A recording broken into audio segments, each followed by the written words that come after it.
अगर आप heart patient हैं और आपको स्ट्रेस के साइन और सिम्टम्स नहीं पता हैं तो मैं आपको इस वीडियो में बताने वाली हूँ स्ट्रेस की वजह से आपके बॉडी में क्या साइंस एंड सिम्टम्स दिखते हैं, जिसको जानना आपके लिए बहुत ज़रूरी है, जिससे आप फ्यूचर में इससे डील कर सकते हैं। So my name is Satika Sarvani. I am stress management coach for heart disease patient. My mission is to help 100,000 heart disease patient to live a healthy, happy, stress-free lifestyle. So first is chest pain और discomfort. अगर आपकी body में chest pain अचानक से हो रहा है या आपको अनकंफर्टेबल फील हो रहा है तो ये एक साइन होता है स्ट्रेस का। Second is increase heart rate. जब आपके हार्ट रेट जो होता है वो बढ़ जाता है तो ये भी एक स्ट्रेस का साइन होता है एक हार्ट पेशेंट के लिए। Third is shortness of breath. जब सांस लेने में प्रॉब्लम होती है तो ये भी एक हार्ट डिजीज़ का प्रॉब्लम होता है। And fourth is high blood pressure. जब कभी भी स्ट्रेस होता है तो उससे आपके बीपी जो होता है वो बढ़ जाता है। Fifth is palpitation. कभी कभी जब सांस का कभी कभी बीट बढ़ जाता है, कभी कभी कम हो जाता है तो ये भी एक स्ट्रेस का ही साइन होता है। Six is fatigue of weakness. जब कभी भी आप वीकनेस फील करने लगे या चिंता आपको फील होने लगी तो ये भी एक स्ट्रेस का ही कारण होता है। Sleep disturbance. जब कभी कभी क्या होता है कि नींद ही नहीं आती, जब आप सोने की ट्राई करते हैं तो नींद नहीं आती तो ये भी एक स्ट्रेस का सिम्टम्स होता है। Digestive stress issue. जब आप डाइजेस्ट करने की कुछ खाते हैं और वो आपका खाना डाइजेस्ट नहीं होता है तो वो भी एक सिम्टम्स होते हैं, साइन होते हैं स्ट्रेस के। Anxiety and depression. स्ट्रेस की वजह से सबसे ज़्यादा एंजाइटी होता है और डिप्रेशन होता है, जिसकी वजह से आप और भी ज़्यादा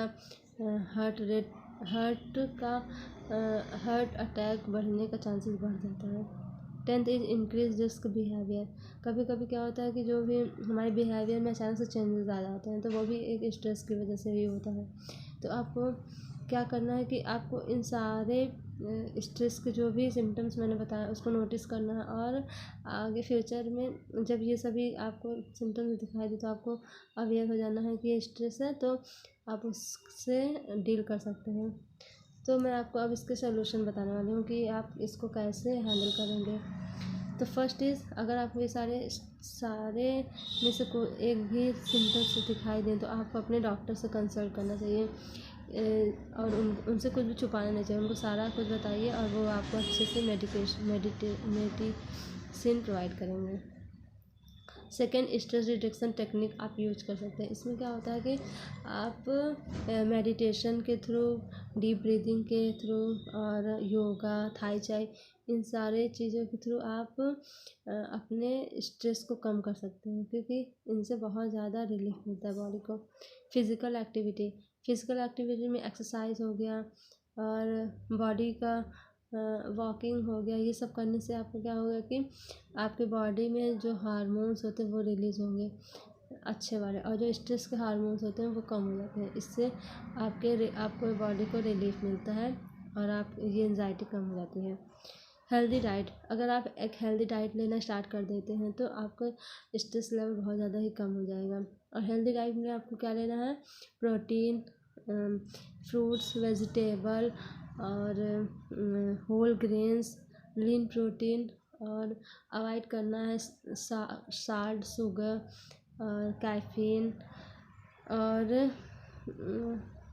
प्रोसेस्ड फूड भी आपको अवॉइड करना है। अगर आप इन सब बातों को नोटिस करेंगे तो आप बहुत जल्दी आपको स्ट्रेस बहुत कम से कम होगा। Fifth is adequate sleep.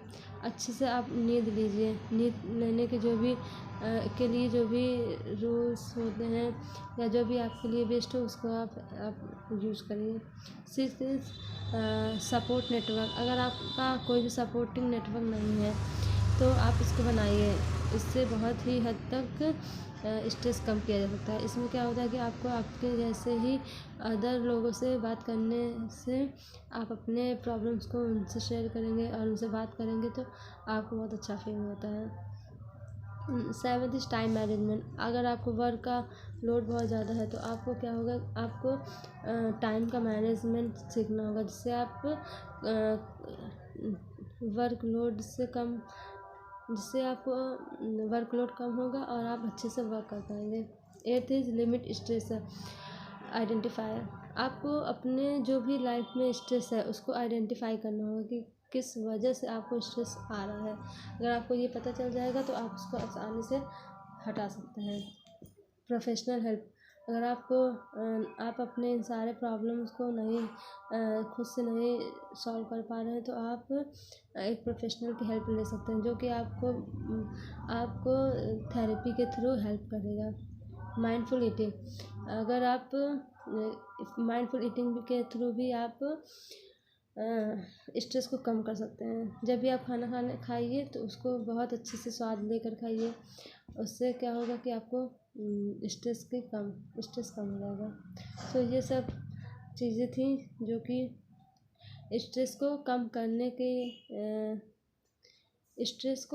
करने के टेक्निक्स थी। तो मिलता है नेक्स्ट वीडियो में। और अगर आपको मेरा कंसल्टेशन चाहिए तो आप लिंक डिस्क्रिप्शन में मैंने लिंक दिया, उसको आप बुक कर सकते हैं। और मेरे ग्रुप को ज्वाइन करने के लिए भी आप ज्वाइन कर सकते हैं। Thank you.